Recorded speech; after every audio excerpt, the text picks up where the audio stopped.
Like so many others, we've been sobered by the attacks in Paris last Friday night that left 129 people dead and more than 300 wounded as they were setting out on a weekend of entertainment and activities in a stadium, at a theater, and in the streets of Paris, when suddenly terror struck that city, leaving the nation stunned and the world watching exactly what was taking place. Our thoughts and certainly our sympathies go out toward the city, toward the nation, toward the people and all who have been involved in that. We recognize, after having been through it in America, just how close these things hit, and you begin to wonder, if you've got friends, family, acquaintances in those areas, are they safe and are they okay?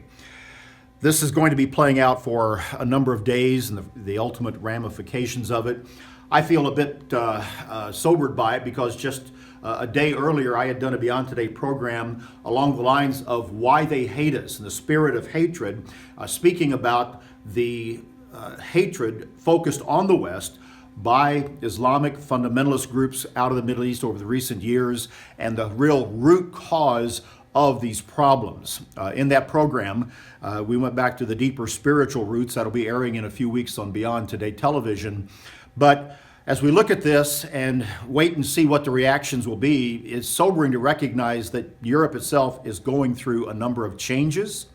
With all of the migrants that are coming in, 1 million slated to come into Germany this year, it is changing the entire European continent. And now with this most recent attack and the threat of others, the reaction is going to be something that is long-term and far beyond probably what most pundits and experts even understand can happen in a nation like France, the continent of Europe, and certainly the Middle East, and the impact upon the world. To bring us down to our own level, again, my program last week was focused in on the book of Daniel, and I have been going through a series on that. We just recently aired a program on the handwriting on the wall, that story that comes out of Daniel chapter 5, the finger that appeared on the night of Belshazzar's feast and trumpeted the collapse of the Babylonian Empire. There's a very personal lesson from that.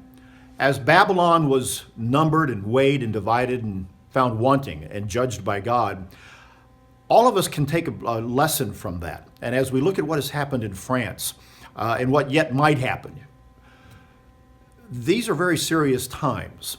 And the handwriting is on the wall for many nations. And if we recognize this as an opportunity, perhaps we can see that the handwriting is on the wall for us. And God is judging us. And how do we react to the events of the world today? How do we act to what's taking place in our life? Do we use them to motivate us to a serious reflection of worship of God, getting our lives in order to understand the seriousness of the times in which we live? That, perhaps for all of us, is very sobering and can be motivating to help us all recognize that these are the times for us to look at our own lives and to be moved to godly righteousness and to godly action, and to consider exactly where we are in our relationship with God. As nations should also look and understand where they are in relation to God and His ultimate plan and purpose. It's a lesson, it's a thought out of these most tragic events of the last few days. That's BT Daily.